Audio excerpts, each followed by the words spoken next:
दो गरीब सास की तीन अमीर बहुएं। चांदनी नगर में दो बहनें एक साथ रहती थीं। उनमें पुष्पा जो कि बड़ी थी, उसके पति का देहांत हो गया था और दूसरी बहन सरला का उसके पति के साथ तलाक। वो दोनों एक साथ अपनी जिंदगी गुजार रही थीं। पुष्पा के दो बेटे विकास और विवेक थे और सरला का एक ही बेटा था गौरव। माँ, आज तो मुझे कॉलेज के लिए बहुत देर हो गई है, मैं चलता हूँ। अरे बेटा, नाश्ता तो कर जा। उफ़ो, ये कभी मेरी बात नहीं सुनता। क्या हुआ? क्यों खुद से ही बातें किए जा रही है? देखो ना दीदी, बिना कुछ खाए पिए ही कॉलेज चला गया। जाने दे, कोई छोटा बच्चा थोड़े ही है जो इतनी फिक्र कर रही है तू। इसी तरह से उन दोनों बहनों के दिन एक साथ खुशी खुशी बीत रहे थे। उन्हें अपनी जिंदगी में आगे आने वाले तूफान का अंदाजा भी नहीं था। सरला और पुष्पा दोनों गरीब थीं, लेकिन वो एक साथ रहकर काफी खुश थीं। दीदी, मुझे तो बस एक बात की ही फिक्र अंदर से खाई जा रही है। किस बात की? यही कि आमदनी तो इतनी है नहीं, बस घर का ही खर्चा चल पाता है। मैं सोचती हूँ कि मेरा बेटा अब जवान हुआ जा रहा है, इसकी शादी के लिए पैसे कहाँ से आएंगे? ओहो, इतनी सी बात। अरे फिक्र तो मुझे भी है। तेरा तो एक ही बेटा है, लेकिन जरा मुझे सोच, मेरे तो दो दो हैं। सब हो जाएगा, ऊपर वाले पर यकीन रख। एक तरफ घर में ये बातें चल रही थीं तो वहीं दूसरी तरफ, हे गौरव, जल्दी आना। अरे आ रहा हूं। गौरव जल्दी से क्लासरूम से भागकर अपने दोस्त के पास जा ही रहा था कि वो एक लड़की से टकरा जाता है। उसके हाथ में बहुत सारी किताबें थी जो गिर जाती हैं और वो लड़की भी गिर जाती है। माफ करना, मैं जरा जल्दी में था। तुम्हें चोट तो नहीं आई ना?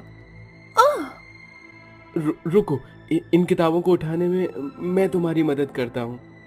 गौरव बिखरी हुई किताबें उठाने लगता है। अचानक टकराने की वजह से उस लड़की का आई कार्ड भी वहां गिर गया था। गौरव आई कार्ड उठाता है।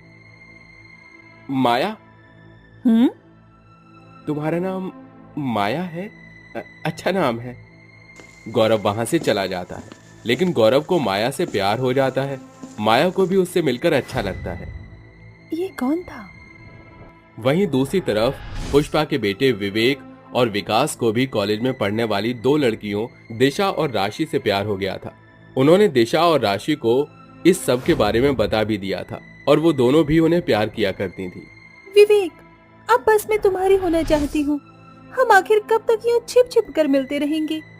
मैं भी तुम्हें अपनी बनाना चाहता हूँ राशि, पर मैं मजबूर हूँ अपने हालातों से।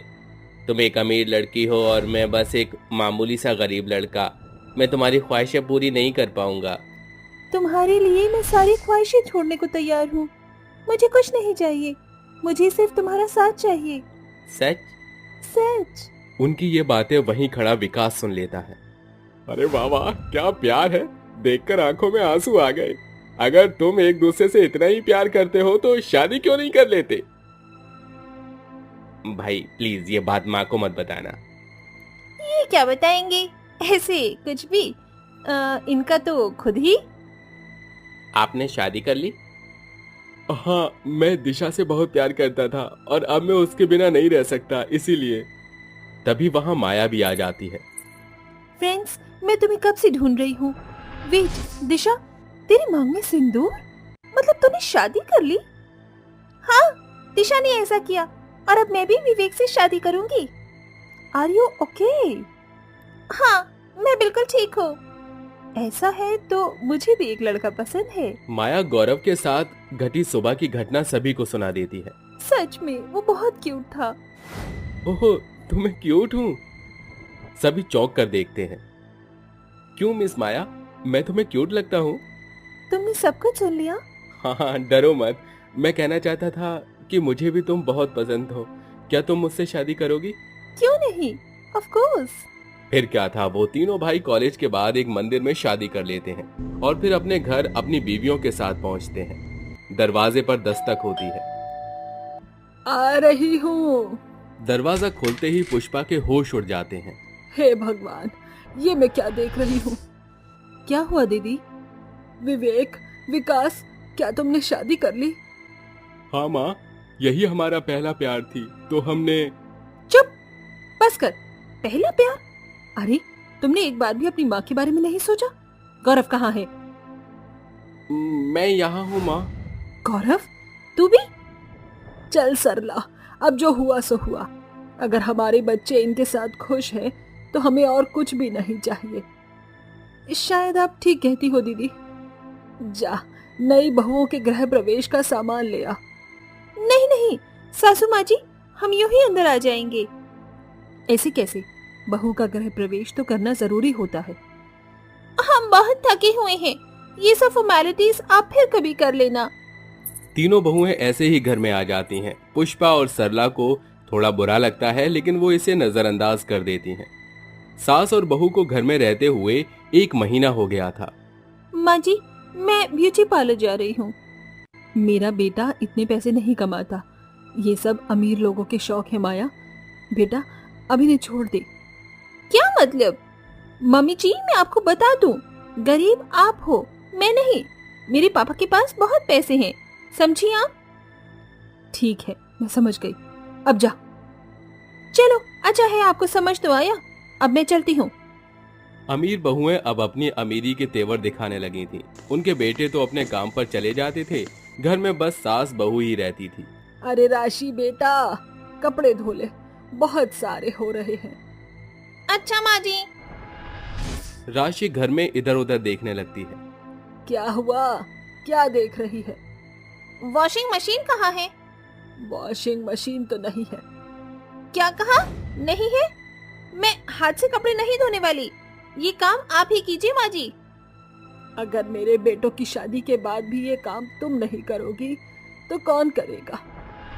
एक नौकरानी रख लीजिए ना, मेरे पास पैसे की कमी नहीं है। सही कहा राशि।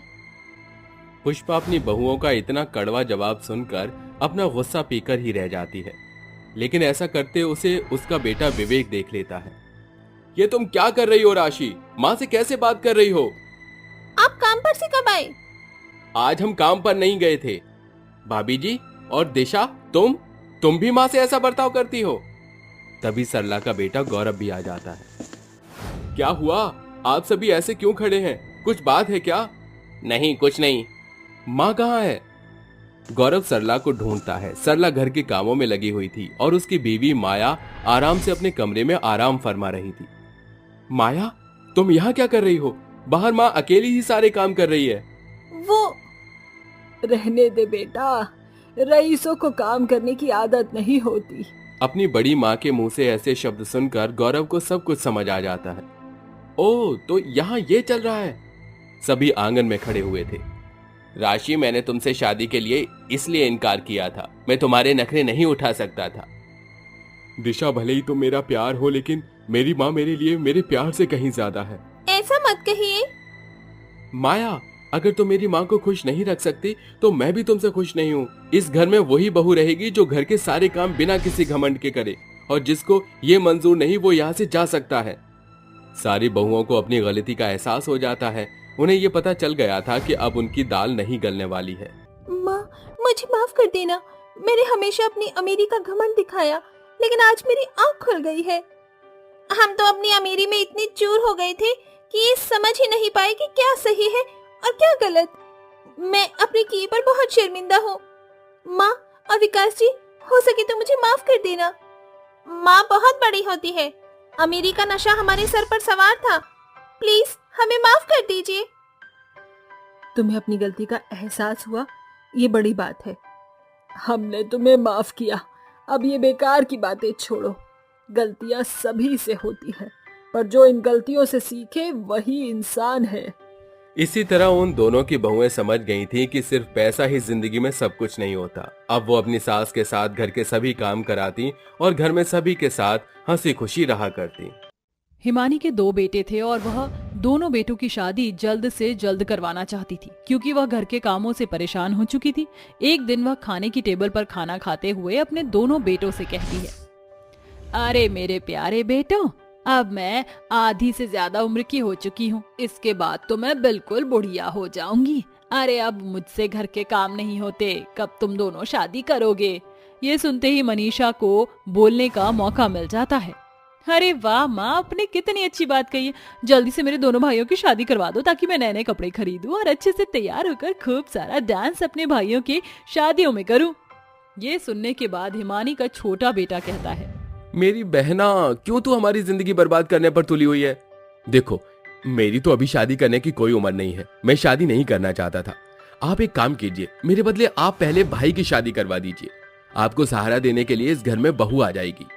अरे कायदे से तो वैसे बड़े बेटे की शादी पहले ही होनी चाहिए। देखो हिमानी, पहले तुम राजवीर के लिए लड़की ढूंढो और उसके बाद हम तुषार की शादी करेंगे। क्यों भैया, आप अपनी शादी के लिए तैयार हो ना? अपनी बहन के मुंह से ये सुनकर राजवीर थोड़ा शर्मा जाता है, जिसके बाद वह कहता है, अब मैं इसमें क्या कह सकता हूँ, आप लोगों को जैसा ठीक लगे वैसा करिए। ये सुनने के बाद हिमानी और दुर्योधन ये समझने में देरी नहीं करते और उसके बेटे को शादी से कोई आपत्ति नहीं है, जिसके चलते हिमानी बहुत ही जल्द अमीर परिवार के घर की लड़की ढूंढ लेती है। ऐसी लड़की तो चिराग लेकर ढूंढने से भी नहीं मिलती। पहली बात तो पढ़ी लिखी, दूसरी बात अमीर घराने की, तीसरी बात खूब सारा दहेज भी लेकर आएगी। हिमानी देखो, बहू जैसी भी हो घर संभालने वाली होनी चाहिए। इससे आगे मैं और क्या कहूँ तुमसे। चिंता करने की कोई जरूरत नहीं है, इन सभी क्वालिटी के साथ वो संस्कारी भी है और हमारे घर को संभाल लेगी। इधर हिमानी अपने बड़े बेटे राजवीर के लिए रिश्ते की बात कर ही रही थी कि वहीं दूसरी तरफ तुषार के ऑफिस में एक विदेशी लड़की जॉब करने के लिए आती है, जिससे तुषार की टक्कर हो जाती है। अरे वाह, कितनी सुंदर लड़की है, लेकिन इस विदेशी को तो हिंदी भी बोलनी नहीं आती होगी। तुषार ये सोच ही रहा था कि तभी सोफिया कहती है, मुझे माफ कर दीजिए, दरअसल मैं अचानक से आ रही थी और मेरी टक्कर आपसे हो गई। अरे मुझे तो यकीन ही नहीं होता, विदेशी होने के बाद भी तुम्हें हिंदी बोलनी आती है।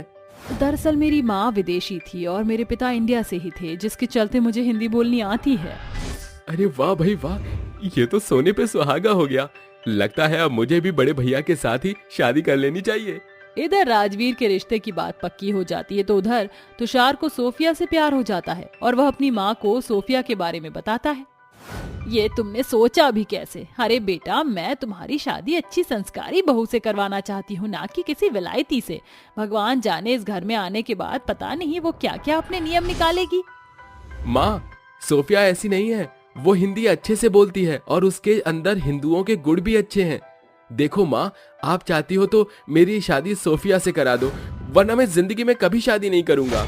तुषार की बात सुनने के बाद हिमानी को ना चाहते हुए भी उसकी शादी सोफिया से करवानी पड़ती है। दोनों भाइयों की शादी हो जाती है और हिमानी अपने घर 2 बहू ले आती है और उनका गृह प्रवेश करती है, लेकिन वह केवल समायरा का ही गृह प्रवेश अच्छे से करती है क्योंकि वह अमीर होती है। आओ अंदर आओ समायरा, इस घर को अपना ही समझो। हिमानी अपनी बड़ी बहू को घर के अंदर ले आती है, लेकिन उसकी छोटी बहू सोफिया दरवाजे पर ही खड़ी रह जाती है। लेकिन मनीषा को ये बहुत अजीब लगता है, जिसके चलते वह अपनी भाभी सोफिया को अंदर बुला लेती है। अरे भाभी जी, आप यहाँ क्यों खड़ी हो? चलो अंदर आ जाओ। मनीषा के कहने पर सोफिया घर के अंदर आ जाती है, जिसके बाद उन दोनों की शादी की रस्में शुरू हो जाती है, जैसे कि दूध के अंदर अंगूठी ढूंढना, एक दूसरे का केवल एक ही हाथ से कंगना खोलना और भी बहुत सारी रस्में। ओहो, ये रस्में तो खत्म ही नहीं हो रही। अब पूरी रात इसी तरह चलता रहेगा क्या? अरे नहीं बहू, ऐसा नहीं है, सारी रस्में खत्म हो चुकी हैं, अब तुम अपने कमरे में आराम कर सकती हो। बाय गॉड, कम से कम अब मुझे थोड़ी देर आराम करने को तो मिलेगा, वरना आप लोगों का बस नहीं चलता। अब तो पूरी रात मुझे रस्मों रिवाजों में उलझा कर ही रखते। समायरा का ये बर्ताव हिमानी को थोड़ा अटपटा लगा, लेकिन वह नजरअंदाज कर देती है, जिसके बाद वह सभी मेहमानों से कहती है, अरे ये सब तो होता ही रहता है। दरअसल बहू शादी की रस्मों में इतना थक चुकी है कि उससे थकावट बर्दाश्त नहीं हो रही। चलो मनीषा, अपनी भाभी को उनके कमरे में छोड़ा। मनीषा समायरा को उसके कमरे में छोड़ाती है, वहीं अरुण सोफिया को भी अपने कमरे में ले जाता है। सोफिया, मेरी माँ की बातों का कभी बुरा मत मानना, दरअसल वो शुरू से ही थोड़ी ऐसी है। आप ये कैसी बातें कर रहे हो? आपकी माँ मेरी माँ जैसी है, मैं हमेशा उनका आदर ही करूंगी, आप निश्चिंत रहिए। सोफिया भले ही विलायती थी, लेकिन उसके अंदर सारी भावनाएं हिंदुस्तानी थीं, जिसके चलते वह बड़ों का लिहाज और रिश्तों को अच्छे से समझती थी। अगले ही दिन उन दोनों की पहली रसोई की रस्म होती है, जिसमें हिमानी को अपनी बड़ी बहू समायरा के ऊपर कुछ ज्यादा ही भरोसा होता है। अरे आओ बहू आओ, आज तुम्हारी पहली रसोई की रस्म है और मैं चाहती हूँ कि तुम अपने हाथों का ऐसा खाना बनाओ कि हम लोग कभी भूल ही ना पाए। हिमानी की बात सुनते ही समायरा जोर जोर से हंसने लगती है। क्या कहा आपने? अच्छा अच्छा, खाना बनाओ। अरे पागल हो गई हो क्या आप? मैंने अपनी जिंदगी में कभी भी मैगी के अलावा कुछ नहीं बनाया है। अरे बहू, ऐसा क्यों कह रही हो? अपनी पहली रसोई की रस्म के लिए तो सभी लड़कियां उतावली होती हैं और तुम मना कर रही हो। ओहो, आप तो मेरे पीछे ही पड़ चुकी हो। ठीक है बाबा, ठीक है, मैं जा रही हूँ रसोई में। जो मुझसे बन पाएगा मैं बना दूंगी।